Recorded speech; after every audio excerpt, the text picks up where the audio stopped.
بارک وسلم صلاۃ و سلام علیک یا رسول اللہ صلی اللہ تعالی. اعوذ باللہ من الشیطان الرجیم بسم اللہ الرحمن الرحیم. عن ابی سعید الخدری رضی اللہ تعالی عنہ،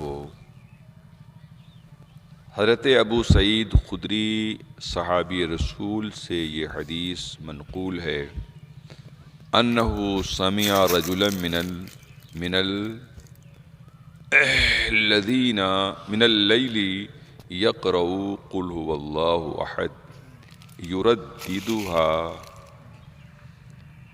کہ انہوں نے ایک شخص کو رات میں سورہ قل هو اللہ احد کو پڑھتے ہوئے سنا، جو بار بار اسی ایک سورہ قل هو اللہ احد کو پڑھ رہا تھا، اسی ایک سورہ کی تلاوت کر رہا تھا. وہ شخص، اس کا نام سورہ اخلاص بھی ہے. تو اسی سورہ اخلاص قل هو اللہ احد کو بار بار دہرا تہرا رہا تھا.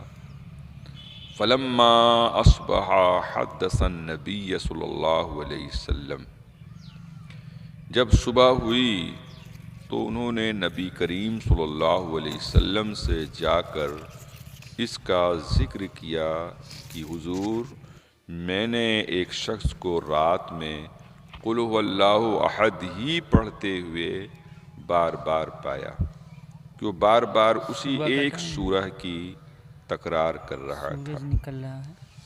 کان الرجل یقللها، انہوں نے اس کو مختصر سمجھا کہ چھوٹی سی سورہ بار بار اسی کو پڑھ رہے ہیں، کوئی اور بھی سورہ پڑھنا چاہیے.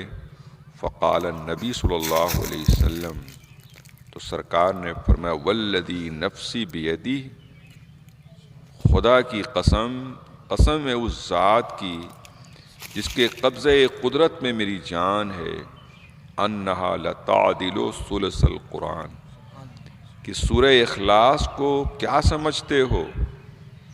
یہ سورہ اخلاص یقیناً حتمی طور پر یہ قرآن کے ایک تہائی کے برابر ہے، ایک تہائی قرآن کے برابر ہے.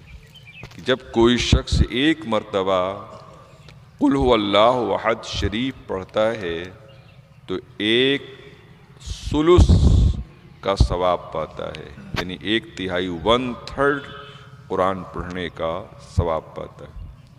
اسی لیے آپ نے دیکھا ہے کہ جب قل ہوتا ہے، فاتحہ خوانی ہوتی ہے، تو اور سورتوں کو تو ایک ایک مرتبہ پڑھا جاتا ہے، مگر قل هو اللہ احد کو 3 مرتبہ پڑھا جاتا ہے. کیوں؟ اس لیے کہ 3 مرتبہ پڑھنا جو ہے پورے قرآن کے ثواب کو حاصل کرنا مقصود ہوتا ہے. یہ اللہ اس کے رسول کا فضل ہے کہ ایک چھوٹی سی سورہ بھی پڑھنے پر اتنا ثواب عطا فرما دے.